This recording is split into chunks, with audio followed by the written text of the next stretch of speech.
আলহামদুলিল্লাহ রাব্বিল আলামিন ওয়াসসালাতু ওয়াসসালামু আলা নাবিয়িনা মুহাম্মদ ওয়া আলিহি ওয়া আসহাবিহি আজমাইন, আম্মা বাদ।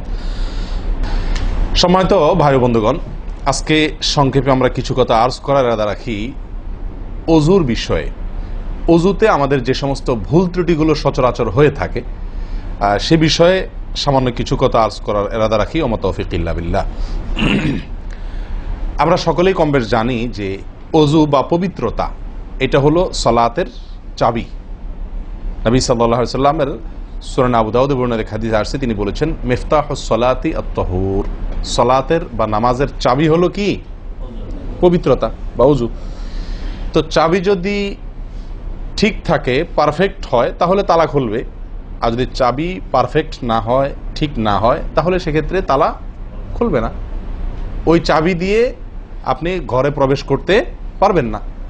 মনে করুন জান্নাত হলো আমার ঘর বা গন্তব্য, ঢুকতে হলে আমাকে সালাতের তালাটুকু খুলে ঢুকতে হবে, অর্থাৎ সালাত পড়ে ঢুকতে হবে, আর তার চাবি হলো পবিত্রতা। তাহলে পবিত্রতা চাবি, তার তালা হলো সালাহ, আর সালাহ পড়ে আমি ঢুকতে চাচ্ছি জান্নাতে।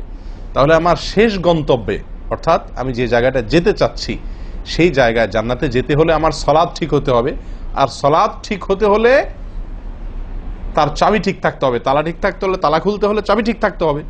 সেটা হলো কি? সালাত, তাহারাত বা পবিত্রতা। তো পবিত্রতার সবচাইতে কমন পবিত্রতা হলো অজু। এই অজুর বিষয়ে আমাদের বেশ কিছু ত্রুটি, বেশ কিছু ভুল ভ্রান্তি হয়ে থাকে। অজুর যে ভুলগুলো হয়তো আপনিও করেন, আমরাও করছি প্রতিনিয়ত, কিন্তু জানি না। তো সেগুলো নিয়ে আমরা সংক্ষেপে আলোচনা করব। নবী সাল্লাল্লাহু আলাইহি ওয়াসাল্লাম বুখারী মুসলিমের হাদিসে আসছে, তিনি বলেছেন লা তুকবালু সালাতুন বিগাইরি তাহুরিন, পবিত্রতা ছাড়া কোনো সালাত কবুল হবে না। কোনো সালাত আল্লাহর কাছে অ্যাকসেপ্টেড, গ্রহণযোগ্য হবে না কি ছাড়া? তাহারাত ছাড়া, অজু ছাড়া। অতএব এই অজু এটা পূর্ণাঙ্গ হলে সালাত পূর্ণাঙ্গ হবে, সালাত পূর্ণাঙ্গ হলে জান্নাতে যাওয়া সহজ হবে ইনশাআল্লাহ। অতএব একটা আরেকটার সাথে সম্পর্ক যুক্ত বিধায় সবকিছুর আগে, সালাতেরও আগে আমাকে লক্ষ্য করা দরকার আমার অজু বা তাহারাতটা কি হচ্ছে কিনা, ঠিকঠাক হচ্ছে কিনা। প্রিয় ভাইরা, অজু দুই প্রকার। একটা হলো কোন রকম অজু, আরেকটা হলো পূর্ণাঙ্গ অজু। একটা হলো কোন রকম অজু, আরেকটা হলো কি? পূর্ণাঙ্গ অজু। পূর্ণাঙ্গ অজু যেটা, এটাকে হাদিসের ভাষায় বলা হয়েছে ইসবাগুল ওযু। পূর্ণাঙ্গভাবে ওযু করা, এটাকে বলা হয়েছে ইসবাগুল ওযু, অর্থাৎ ওযুকে পরিপূর্ণভাবে করা। আরেকটা হলো যেন তেন ভাবে, কোন কোন রকম ভাবে ওযু সেরে ফেলা।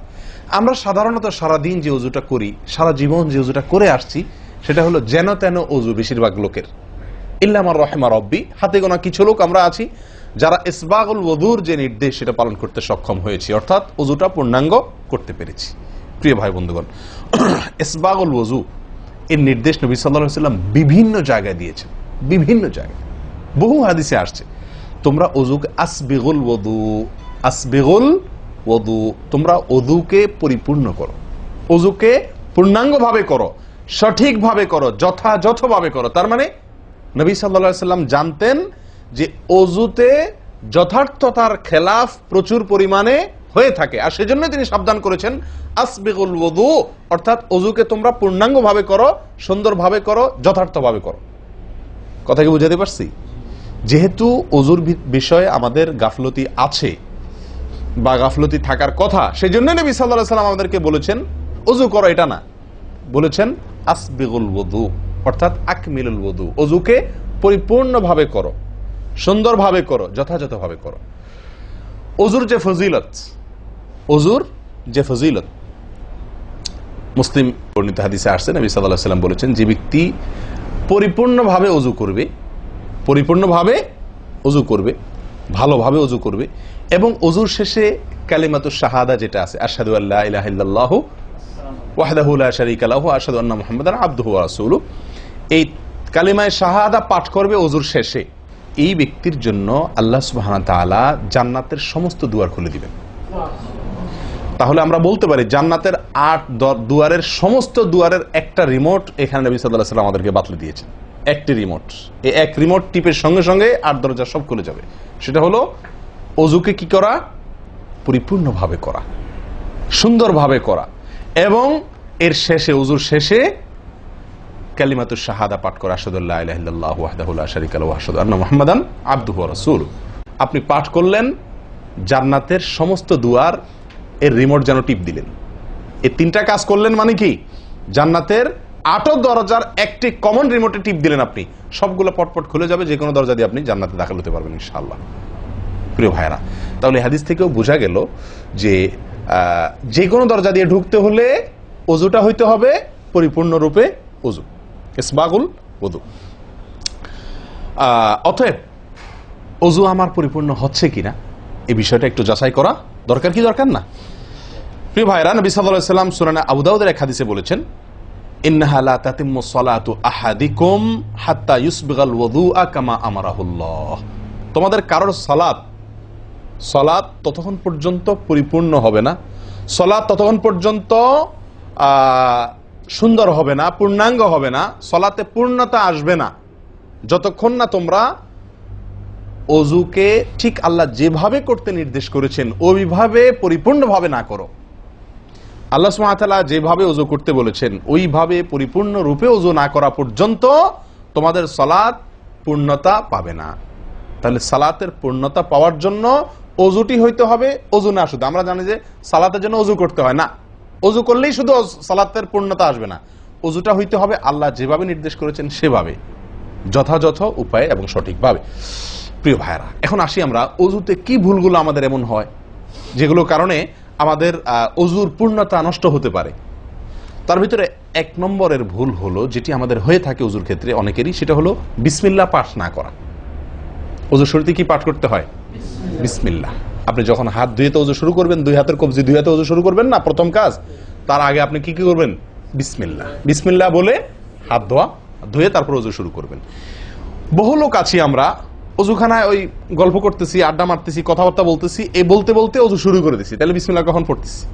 বিসমিল্লাহটা অনেক সময় অমনোযোগিতার কারণে, অবহেলার কারণে, অন্যমনস্কতার কারণে বিসমিল্লাহটা অনেক সময় আমরা বলতে ভুলে যাই। অথচ এই বিসমিল্লাহ পাঠ করা ওযু শুরুতে অনেক বিশেষজ্ঞ আলেমের মতে ফরজ। অনেকে বলেন বিসমিল্লাহ পাঠ না করলে ওযুই হবে না, আপনি যদি ভুলে বাদ দেন ওযু হলো না। যদিও সংখ্যাগরিষ্ঠ ওলামাদের মতে এটা না, তাদের মতে বিসমিল্লাহ পাঠ করা এটা ওযুর সুন্নাহ। এটা হলো ওযুর কি? সুন্নাহ। এটা আপনি যদি বিসমিল্লাহ বলে যদি ওযু শুরু করেন তাহলে ওযুটার ভিতরে পূর্ণাঙ্গতা আসলো। ওযুটার ভিতরে কি আসলো? পূর্ণাঙ্গতা আসলো। ওযুটার ভিতরে ওযুটা আপনার হৃষ্টপুষ্ট হলো। এই ওযুতে ইনশাআল্লাহ আপনার সালাত পূর্ণাঙ্গ হবে, যে সালাত আপনাকে জান্নাতে নিয়ে যাবে ইনশাআল্লাহ। তাহলে ওযুর শুরুতে একটা প্রাথমিক ভুল হলো বিসমিল্লাহ ভালো করে না পাঠ করা। নবী সাল্লাল্লাহু আলাইহি ওয়াসাল্লাম বলেছেন, ইবনে মাজাহ হাদিস, লা ওযুআ লিমান লাম ইয়াযকুর ইসমাল্লাহি আলাইহি। ওই ব্যক্তির ওযু হবে না, হাদিসটি সহিহ। নবী সাল্লাল্লাহু আলাইহি ওয়াসাল্লাম বলেছেন, ওই ব্যক্তির ওযু হবে না যে ব্যক্তি ওযুর শুরুতে আল্লাহর নাম নেয় নাই, বিসমিল্লাহ বলে নাই। এখন ওযু হবে না বলা হয়েছে। এই হবে না বলতে হাদিস বিশেষজ্ঞ উলামা ইকরাম এবং ফুকাহা ইকরাম বলেন, এখানে হবে না বলতে ওযুর ওই প্রাণ হলো না, ওযু পূর্ণাঙ্গ হলো না, ওযুটা যেভাবে হওয়া দরকার ছিল সেভাবে হলো না। কোন রকম হয়ে গেল মার্শাল হাল, সালাত আদায় হয়ে গেল, দায়িত্ব খালাস হয়ে গেল, কিন্তু এটা যেভাবে আল্লাহ সুবহানাহু ওয়া তাআলা চাচ্ছেন, নবী সাল্লাল্লাহু আলাইহি ওয়াসাল্লাম চাচ্ছেন, যেভাবে ওযুর নির্দেশ আসছে সেভাবে হলো না। যদি আমি বিসমিল্লাহ পাঠ না করি, তাহলে বোঝা গেল ওযু করার সময় আপনি কারোর সাথে কথা বলছেন, খোশ গল্প করছেন, মোবাইলে আলাপ করছেন, অন্য কোনো ব্যস্ততায় আছেন, অন্য কোনো ধ্যানে আছেন, ওই অবস্থায় হাত ধুয়ে ওযু শুরু করে দিলেন, বিসমিল্লাহ পাঠ করলেন না। এটা হলো একটা ত্রুটি। এই ত্রুটি আমাদের হয় কিনা মাঝে মধ্যে? অনেকে তো আছেন নিয়মিতই করেন না, অনেকে আছেন করেন কিন্তু ওই যে অন্য মানুষকে হয়ে গেলে হাত ধুয়ে শুরু করে দিয়েছেন আর বিসমিল্লাহ আর বলেন নাই। তাহলে আপনি যে কোনো কাজের শুরুতে বিসমিল্লাহ বললেন কি না বললেন সেটা এত বেশি গুরুত্বপূর্ণ না, যত বেশি গুরুত্বপূর্ণ ওযুর শুরুতে বিসমিল্লাহ পাঠ করা, কারণ এটার জন্য পৃথক নির্দেশ এসেছে। এমনি তো একটা কমন নির্দেশ আছে, নবী সাল্লাল্লাহু আলাইহি ওয়াসাল্লাম বলেছেন, কুল্লু আমরিন জিবারিন লাম ইউবদা বিবিসমিল্লাহ ফাহুয়া আবতার ওয়া ফি রিওয়ায়াতিন ফাহুয়া আকতা। যে কোনো গুরুত্বপূর্ণ কাজ আল্লাহর নাম দিয়ে শুরু না করলে সেটা অপূর্ণাঙ্গ থাকে, কাজটা অর্ধেক থাকে, অর্ধেকা থাকে, অপূর্ণাঙ্গ থাকে, পূর্ণাঙ্গতা আসে না যে কোনো ভালো কাজ। কিন্তু ওযুর বিষয়ে নবী সাল্লাল্লাহু আলাইহি ওয়াসাল্লামের আলাদা নির্দেশ আছে, ওযু হয় না এমন কথা তিনি বলেছেন। তাহলে বোঝা গেল ওযুর শুরুতে বিসমিল্লাহ পাঠের উপরে আমাদের সাবধান হতে হবে। এখন একটা সমস্যা হলো, আমরা আজকাল বেশিরভাগ লোক ওযু করি হলো টয়লেটের মধ্যে, আর টয়লেটের মধ্যে আল্লাহর নাম নেওয়া নিষেধ, ঠিক না ঠিক? টয়লেটের মধ্যে আল্লাহর নাম নেওয়া নিষেধ, জায়েজ নাই। তাহলে আমাদের ওযু যদি টয়লেটে আপনার বাথরুমের ভেতরে যে কি করি ওযু করি, তাহলে আমি বিসমিল্লাহ বলতে পারবো না কারণ আল্লাহর নাম নেওয়া বাথরুমে নিষেধ, টয়লেটে নিষেধ, আবার বিসমিল্লাহ না বললে আমার ওযুটাও পূর্ণাঙ্গ হচ্ছে না, তাহলে আমি করবোটা কি? বলেন সমাধানের পথ কি? কি করব? কি নিষেধাজ্ঞা অমান্য করে বিসমিল্লাহ বলবো, নাকি আপনার বিসমিল্লাহ ছেড়ে দেব? তাতে তো ওযু আবার পূর্ণাঙ্গ হবে না, দুইটাই সমস্যা না? এই জন্য উত্তম এবং সবচেয়ে ভালো হলো ওযুটা বাহির করার চেষ্টা করবেন। বেশিরভাগ জায়গাতে, সব জায়গাতে কম বেশ, বাথরুম টয়লেটের ভেতরে যদি বেসিন থাকে তো বাইরেও টেপ বা বেসিনের ব্যবস্থা থাকে না?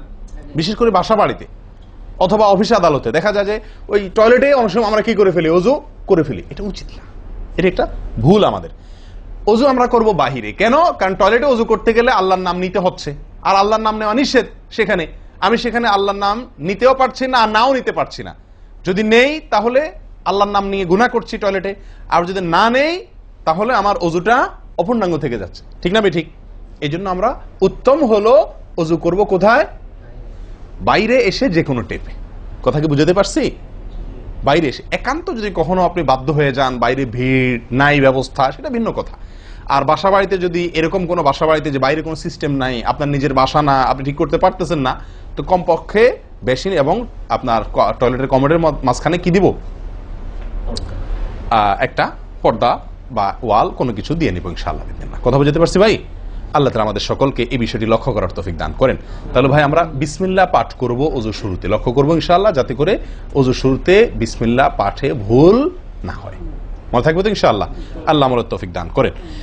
দ্বিতীয় যে ভুলটি হয় ভাই, 100-99 জনের বলবো, তার চেয়ে বেশি হতে পারে, হাজারের ভিতরে 10 জন মানুষের হয় কিনা আমার সন্দেহ আছে এই কাজটা সঠিকভাবে করতে পারি না। সেটা হলো ওযুর সময় মিসওয়াক করা। ওযুর সময় কি করা ভাই?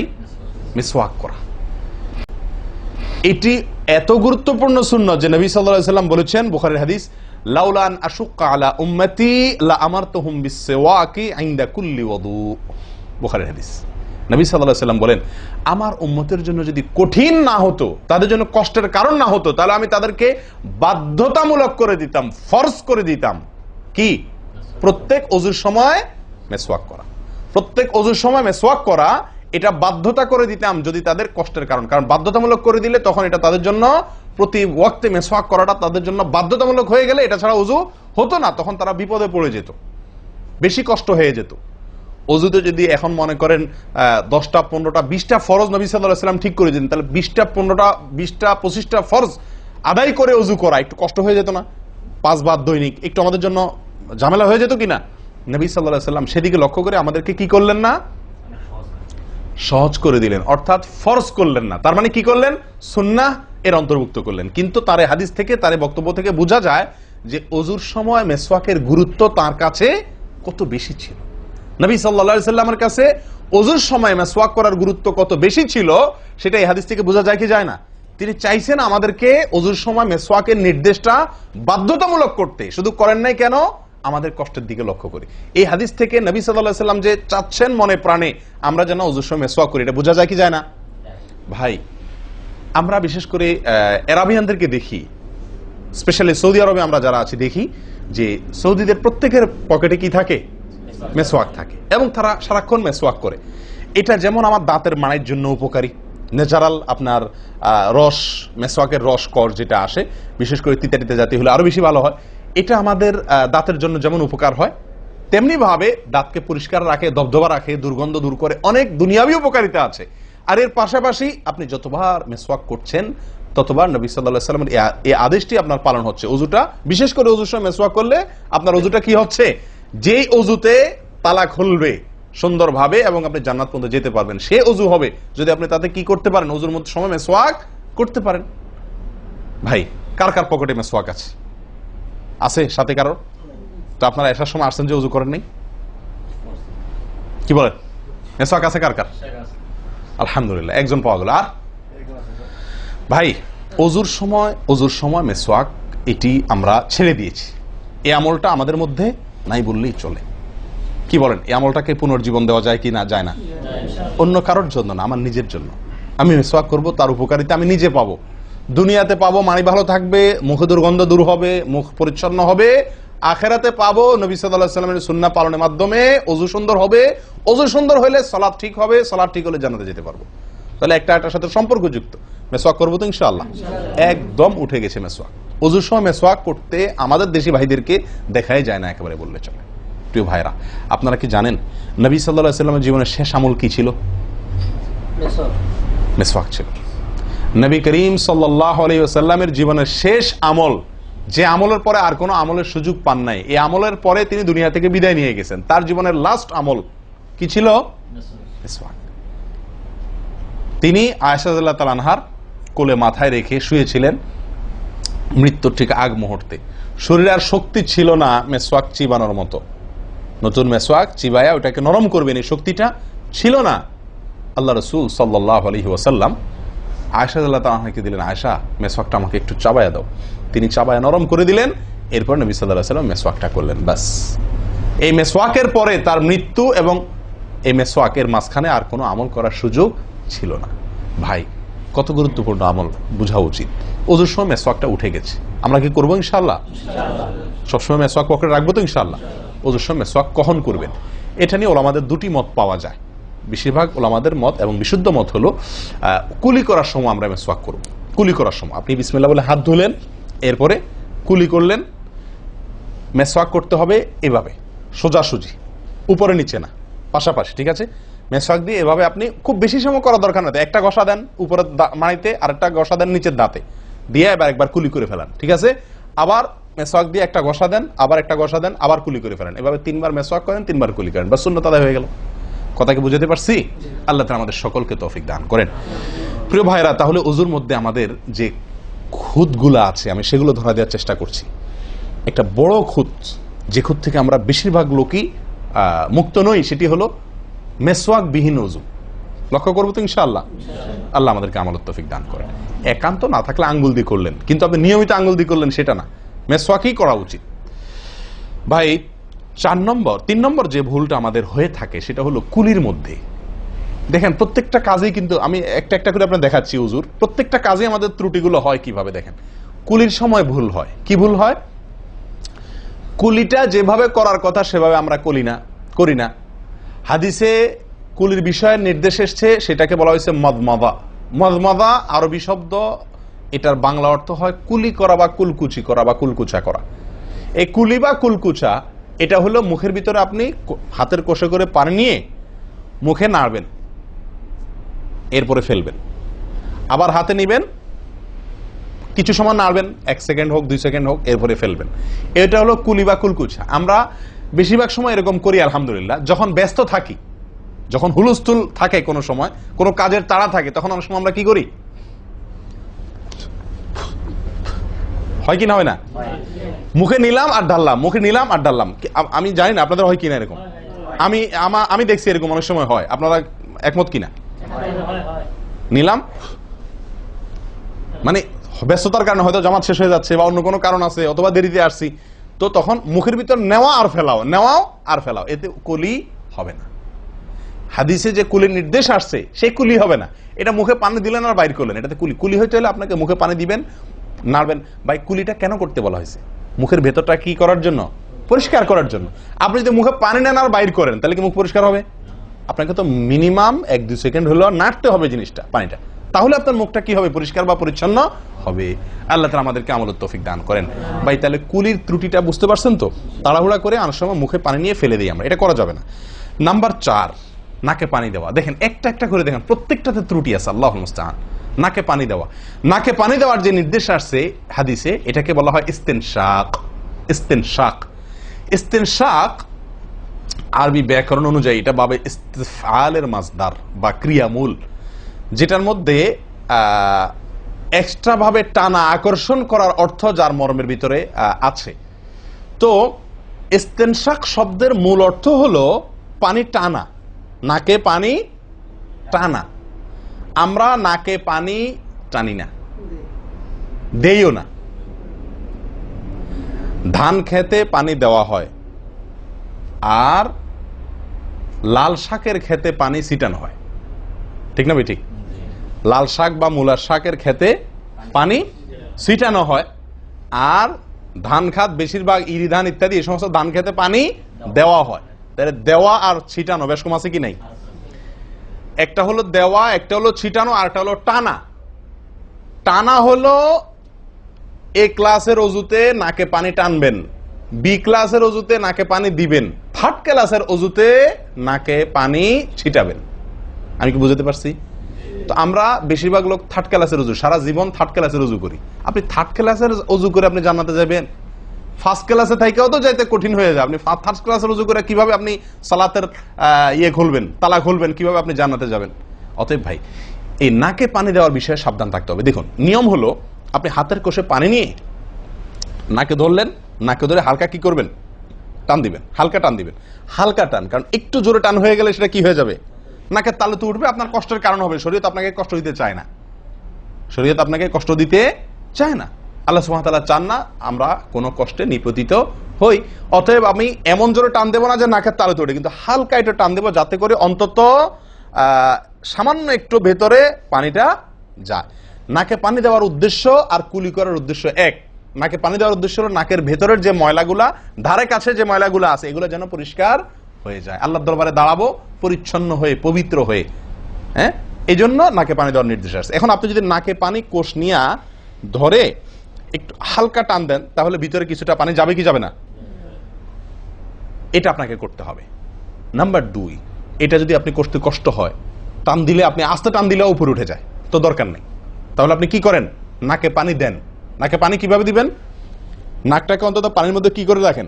চুবাই রাখেন, 1 সেকেন্ড চুবাই রাখেন। কিছু দূর পানি যাবে কিনা? আমি কি বুঝাতে পারছি? আমরা অনেকে বিশেষ করে আমি দেখছি ওযু করার সময় নাকে পানি ছিটান। কিভাবে পানি ছিটান? ওই যে কষে করে পানি নিয়ে, লক্ষ্য করছেন আপনারা? এভাবে নিয়ে এরকম মারে পানিটা, এরকম মারলে সেটা কি হলো? ছিটানো হলো। হাদিসে যে ইস্তেনশাকের কথা বলা হয়েছে সেটা হলো না। আপনি সারা জীবন ওযু করলেন, অথচ আপনার কখনো নাকে পানি দেওয়ার সুন্নাহটি আদায় হলো না। সারা জীবন আজীবন আপনার ওযুটি হয়ে গেল সুন্নাহ ছাড়া। আমি কি বুঝতে পারছি? অতি প্রিয় ভাই বন্ধুগণ, এই বিষয়টা খুব লক্ষ্য রাখতে হবে যে নাকে পানি দেওয়ার ক্ষেত্রে আমাদের ত্রুটি হয়, পানিটা ভেতরে যায় না। অনেক সময় আমরা ছিটা দেই, বা অনেক সময় দিলেও কোন রকম দিয়েই ছেড়ে দিই। দিয়ে ছেড়ে দিলে তো হবে না, আপনার ভেতরে অন্তত যতদূর সম্ভব ততদূর পানিটা, এই নরম অংশটা তত নিতে হবে, আপনি উপরে উঠানোর দরকার নেই। আমি কি বুঝতে পারছি? এটা একটা ত্রুটি হয় ওযুর ক্ষেত্রে। দেখুন ওযুটা পূর্ণাঙ্গভাবে কি হচ্ছে না, কত ভাবে দেখেন। প্রিয় ভাইরা, এটা গেল একটা ভুল ইস্তেনশাকের বিষয়। এই বিষয়ে নবী সাল্লাল্লাহু আলাইহি ওয়াসাল্লাম একটা আলাদা নির্দেশ আছে দেখেন, যাতে আমরা নাকে পানি দেওয়াটা ভালোভাবে করি। উনি হয়তো জানতেন বা দেখছেন যে মানুষ নাকে পানি দেওয়াতে গাফলতি করে, ত্রুটি করে, ওই যে ছিটাছিটির কাজ করে। তিনি বলেছেন, সহিহ বুখারীর হাদিস, না আফওয়ান আবু দাউদের হাদিস, নবী সাল্লাল্লাহু আলাইহি ওয়াসাল্লাম বলেছেন, আসবিগিল ওযুআ, ওই একই কথা, তোমরা ওযুকে পরিপূর্ণভাবে করো। ওয়াখাল্লিল আসাবি' ওয়া বালিগ ফিল ইস্তিনশাক ইল্লা আন তাকুনা সাইমান। নাকে পানি দেওয়ার সময় খুব ভালোভাবে নাকে পানি দিবা তোমরা। যদি তুমি রোজাদার হও তাহলে ভিন্ন কথা, তাহলে খুব বেশি ভালো করে নাকে পানি দিতে যেও না, কারণ তখন পানি উপরের দিকে উঠে গলা হয়ে তোমার পেটে যেতে পারে, রোজা ভঙ্গ হতে পারে। আমি কি বুঝাতে পারছি? তাহলে আপনি নাকে পানি দিবেন, কিন্তু আপনি কি করবেন না, রোজাদার হলে তখন শুধুমাত্র ভালোভাবে নাকে পানি দিতে পারবেন না। আর এছাড়া অন্য সময় কি করবেন? নাকে পানি দেওয়ার ক্ষেত্রে ভালোভাবে দিতে বলা হয়েছে। ভালোভাবে দেওয়ার মানে কি? ছিটাইলে হবে? কোন রকম দিলে হবে? টান দিবেন, না পারলে অন্তত যতটুকু সম্ভব নাক চুবায়া আপনি ভেতরে পানিটা কিছু দূর হলেও নেওয়ার চেষ্টা করবেন। লক্ষ্য রাখবেন তো ইনশাআল্লাহ। আল্লাহ আমাদেরকে সকলকে আমলের তৌফিক দান করেন। প্রিয় ভাইরা, তাহলে নবী সাল্লাল্লাহু আলাইহি ওয়াসাল্লামের নির্দেশ আছে আলাদা, যে তোমরা নাকে পানি দেওয়ার ব্যাপারে কি করবে?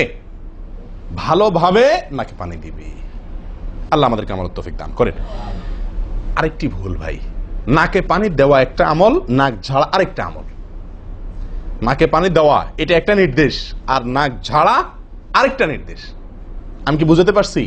কুলি করা একটা আমল, হাত ধোয়া একটা আমল, হাতের কবজি পর্যন্ত 2 হাতের বিসমিল্লাহ বলা, তারপর তো এটা আছেই। এরপরে মেসওয়াক করা একটা আমল, কুলি করা আরেকটা সুন্নাহ, কুলির পরে নাকে পানি দেওয়া বা নাক দিয়া পানি টানা আরেকটা আমল, এরপরে নাক ঝাড়া আরেকটা আমল।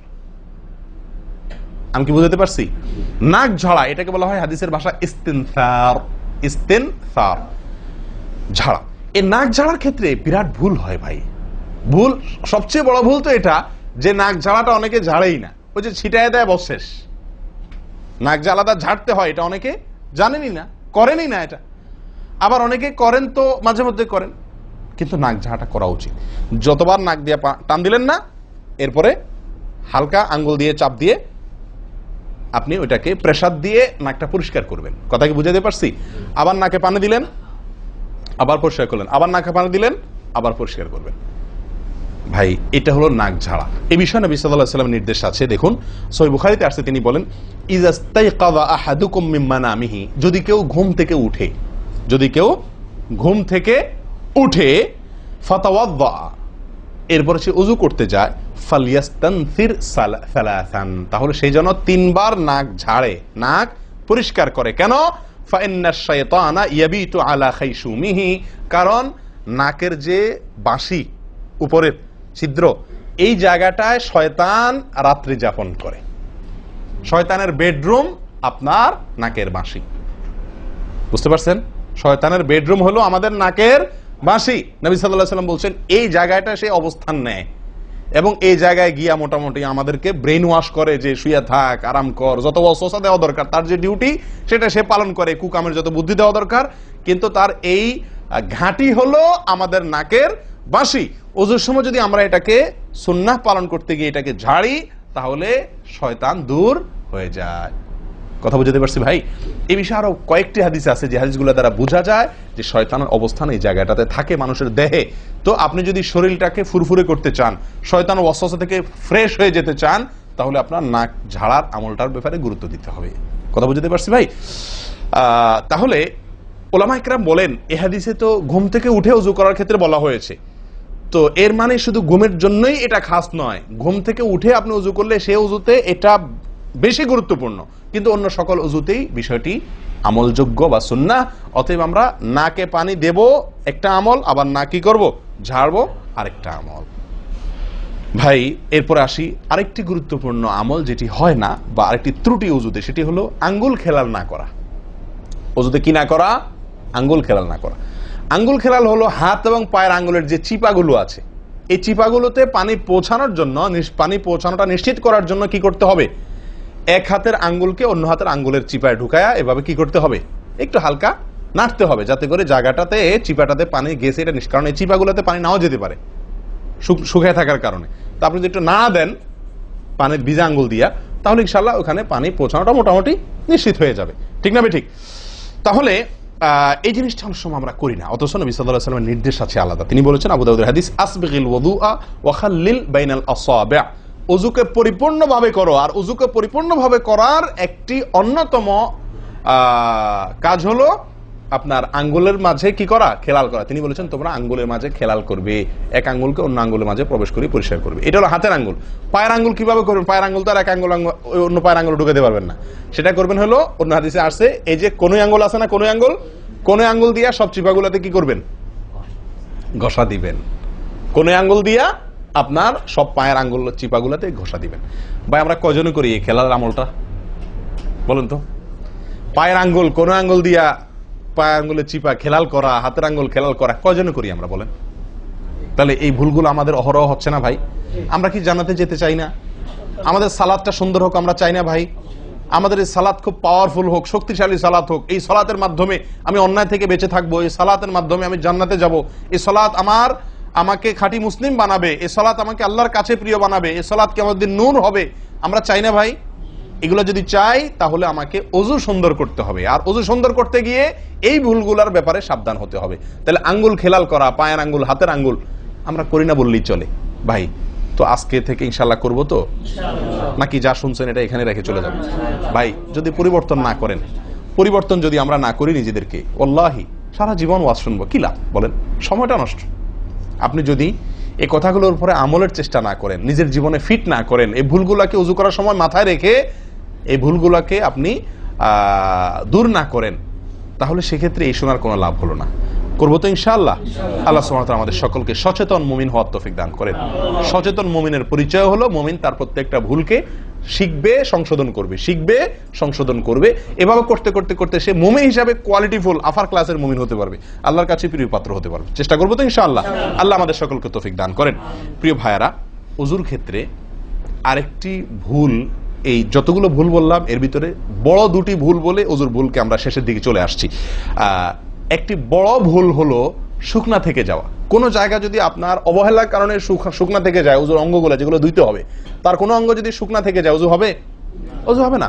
এক ব্যক্তি ওজু করে আসছেন, নবী সাল্লাল্লাহু আলাইহি সাল্লাম দেখেছেন তার ওজুর কোনো জায়গায় শুকনা আছে, তিনি বললেন যাও আবার ওজু করো, তোমার ওজু হয় নাই। তিনি তাকে পুনরায় ওজু করাইছেন। কেন? তার ওজু সঠিকভাবে হয় না, শুকনা রয়ে গেছে।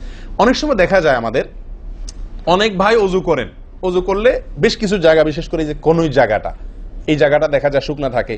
এই যে কানের লতির এই যে জায়গাটা, এখানে দেখা যায় একটু কি থাকে, শুকনা থাকে। কপালের দিকে দেখা যায় শুকনা থাকে। এই জায়গাগুলো অনেক সময় দেখা যায়, বহু লোককে দেখা যায় ওজু করে আসছে, এখানে শুকনা, এখানে শুকনা, পায়ের গোড়ালি গিরা এই জায়গাগুলোতে শুকনা। কারণ হলো ওই যে অবহেলা করে ওজু করছে, কোন রকম ওজু করছে, ওজুটা যেভাবে করা দরকার সেভাবে করে নাই।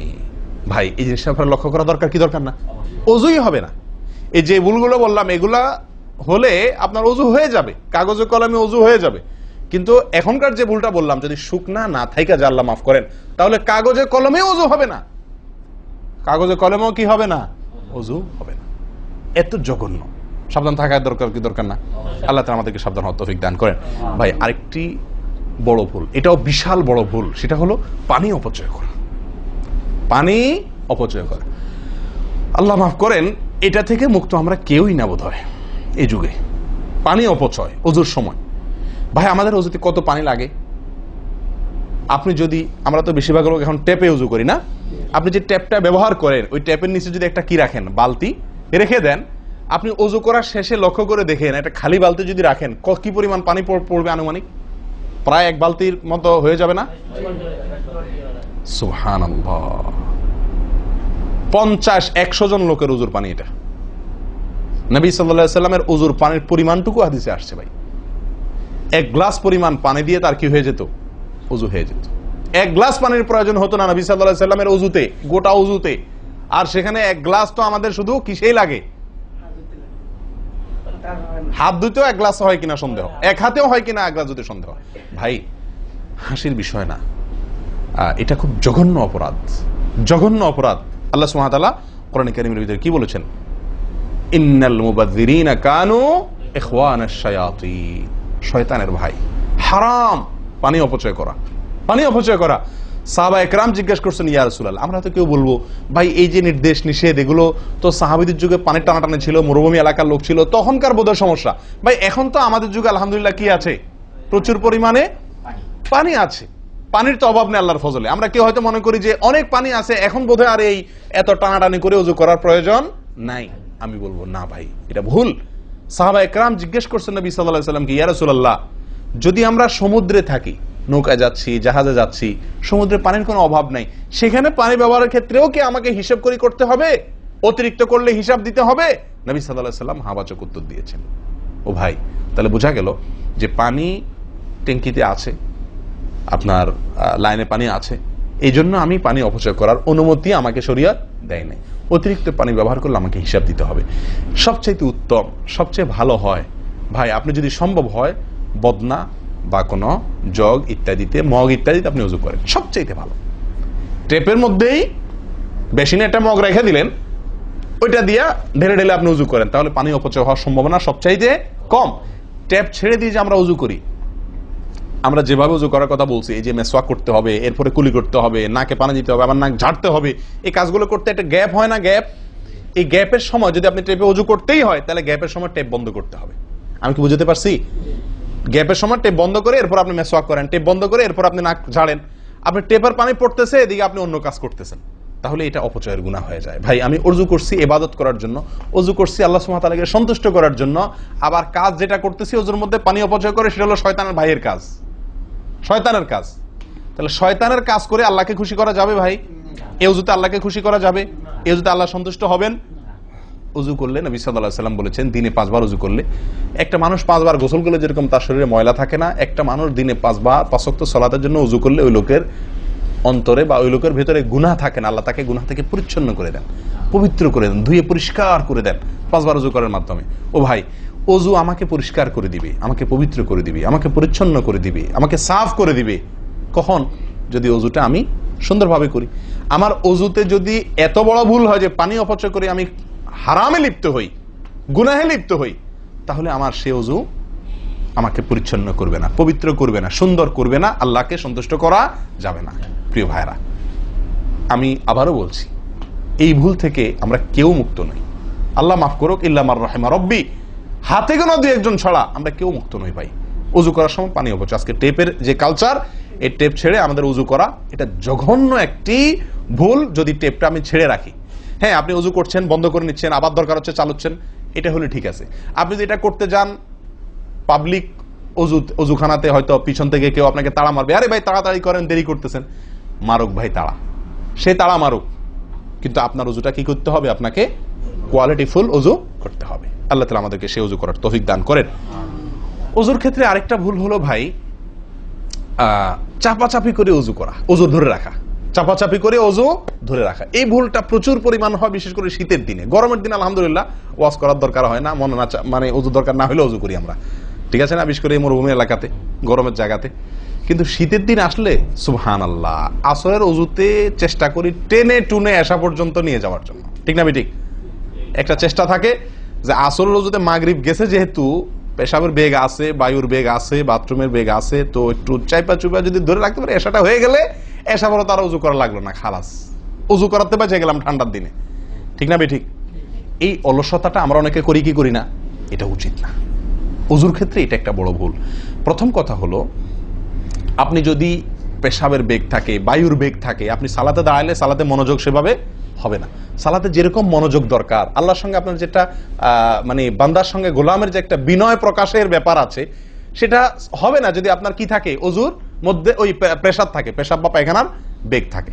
ভাই মানুষ যে কোনো কাজেই, ভালো কাজ মনোযোগ দিয়ে করতে হলে পেশাব পায়খানার বেগ থাকলে করা যায়? তাহলে আপনার সালাতের ভিতরে খুশু খুশু কিভাবে আসবে?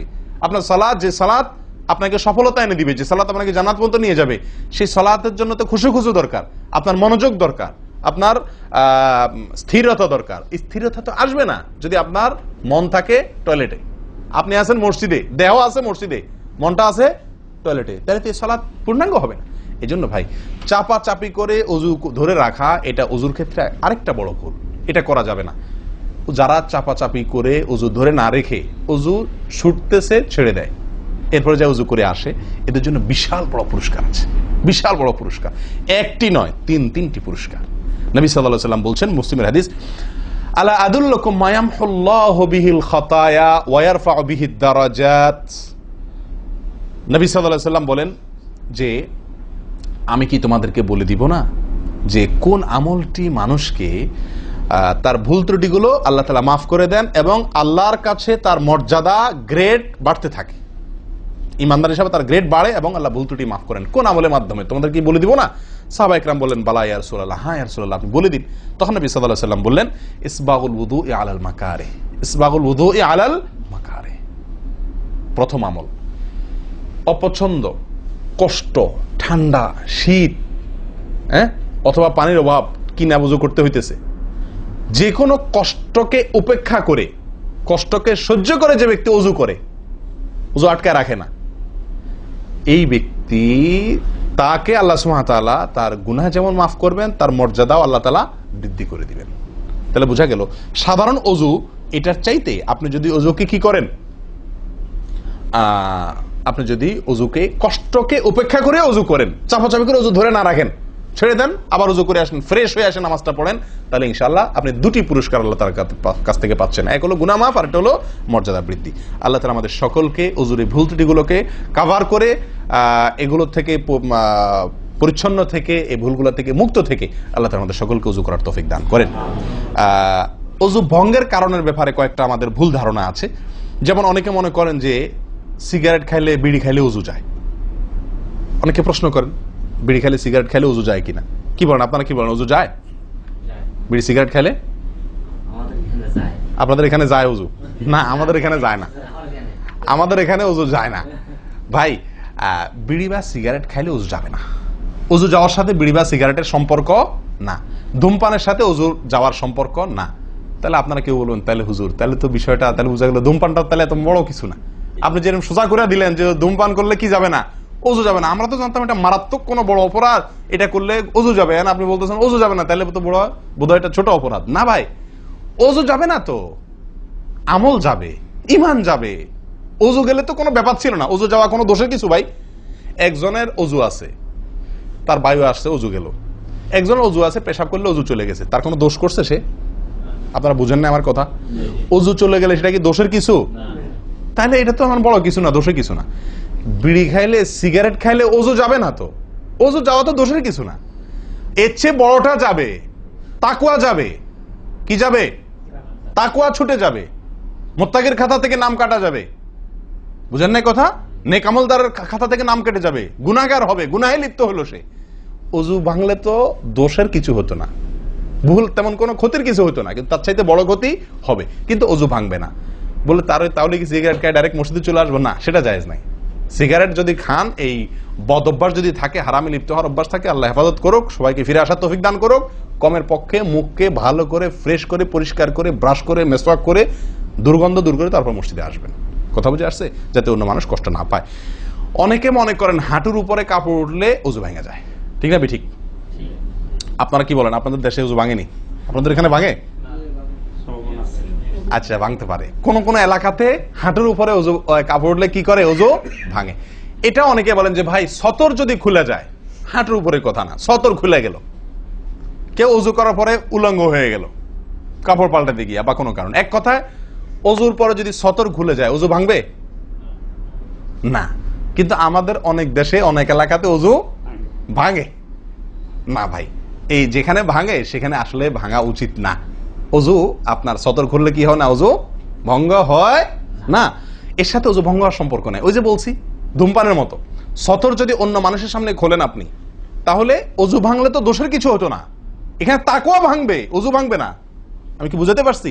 এর চেয়ে বড় অপরাধ হবে, কবিরা গুনাহ লিপ্ত হলেন আপনি, ফরজ তরক হয়ে গেল, আপনি বড় গুনাহ করলেন। ওযু ভাঙলে তো এমন দোষে কিছু হতো না, কিন্তু ওযু ভাঙবে না। অনেকে মনে করে টিভি দেখলে, সিনেমা দেখলে, নাটক দেখলে, গান ফান দেখলে ওযু ভাঙে না। এটার সাথেও কি নাই? ওযু ভাঙার সম্পর্ক নাই। ওযু ভাঙার সম্পর্ক নির্দিষ্ট কিছু কাজে, পেশাব করলেন, পায়খানা করলেন, বায়ু ছাড়লেন, ঘুমাইলেন, ওযু ভাঙে এগুলাতে। কিন্তু আপনি সিনেমা দেখলেন, খারাপ কিছু দেখলেন, এই দেখলেই আপনার কি হবে না? ওযু ভাঙবে না। হ্যাঁ, একটা কথা ঠিক যে আপনি এই যে কাজগুলোর কথা বললাম, আপনি সিগারেট খাইলেন, আপনি আল্লাহ মাফ করেন কোন হারামে লিপ্ত হলেন, আপনি সতর খুললেন মানুষের সামনে, আপনি সিনেমা দেখলেন, টিভিতে খারাপ হারাম কিছু দেখলেন, তাহলে কি করতে হবে? ওযু করা উত্তম। ওযু করা, এগুলা করার পরে বিনা ওযুতে নামাজ না পড়ে ওযু করে নামাজ পড়া উত্তম। কেন?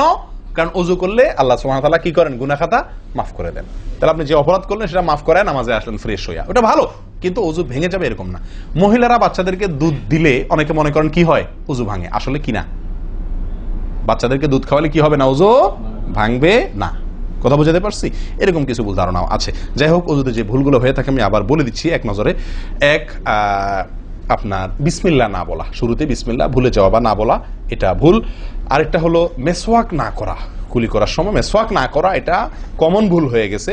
3 নম্বর হলো কুলিটা সুন্দরভাবে না করা, পানিতে মুখে পানি কোষ করে নিয়ে এরপরে কিছু সময় মুখের ভিতরে করে নাড়াতে হবে। না নাড়ানো, এটা আরেকটা ভুল। নিয়ে ফেলে দিলাম তাড়াহুড়া করে, এটা আরেকটা ভুল। 4 নম্বর হলো আপনার নাকে পানি ছিটাই আমরা, এটা আরেকটা ভুল। ছিটানো যাবে না নাকে পানি টানতে হবে অথবা পানি দিতে হবে, কিন্তু পানি কি করা যাবে না? ছিটানো যাবে না, ছিটানোটা আরেকটা ভুল। 5 নম্বর হলো আপনার নাক ঝাড়া। নাকে পানি দেওয়ার পরে কি করতে হয়? নাক ঝাড়তে হয়। আবার দেখেন ডানে বামে লোকজন দেখে ঝাড়েন, বিশেষ করে উজুখানাতে যদি করেন উল্টাপাল্টা, আপনার নাক ঝাড়া মার খায়েন না, তখন আমার কথা বলেন না, আমার যে মৌলভী সাহেবের ওয়াজ শুনে আমি মার খাইছি। দেখেন, নাক ঝাড়ার সময় দেখে শোনা, আশপাশে দেখে নিজের নিয়ন্ত্রণে রেখে নাক ঝাড়ানো, কিন্তু ঝাড়তে হবে। ঝাড়াটা একটা সুন্নাহ আমল, এটি বিলুপ্ত হওয়ার পথে। 6 নম্বর হলো ভাই আঙ্গুল খেলাল করা। কি করা? আঙ্গুল খেলাল করা। এটা উঠে গেছে, পায়ের আঙ্গুল খেলাল করতে হবে। কোন আঙ্গুল দিয়ে হাদিসে আসছে, আর হাতের আঙ্গুল এগুলা দিয়া, কারণ এগুলাতে জাহান্নামের আগুন প্রবেশ করবে যদি এগুলো শুকনা থাকে, সালাত হবে না। এরপর আসি 7 নম্বর ভুল হলো আপনার সালাতের মধ্যে, এই ওযুর মধ্যে কোন অঙ্গ শুকনা থেকে যায়, বিশেষ করে গিরা। নবী সাল্লাল্লাহু আলাইহি ওয়াসাল্লাম বলেছেন ওয়াইলুল লিল আকাবি মিনান নার, তোমরা পায়ের গিরা গোড়ালি এগুলোকে জাহান্নামের আগুন থেকে বাঁচাবা, অর্থাৎ এগুলোতে ভালো করে পানি পৌঁছানোর জন্য। কারণ বিশেষ করে শুকনার দিনে, শুকনা যখন হয় শীতের দিনে, তখন এগুলো ফেটে যায়, পানি আপনি ঢাললেই যায় না, একটু হালকা ডললে টললে ভালো করে তারপরে পানিটা জায়গা মতো যায়। এই জন্য ওইগুলোর পরে গোড়ালির পরে বিশেষভাবে লক্ষ্য রাখা দরকার। আর কষ্ট উপেক্ষা করে উজু করার চেষ্টা করা দরকার। আর শেষ যেটা, সেটা হলো পানি অপচয়। কি করা ভাই? পানি অপচয় করা।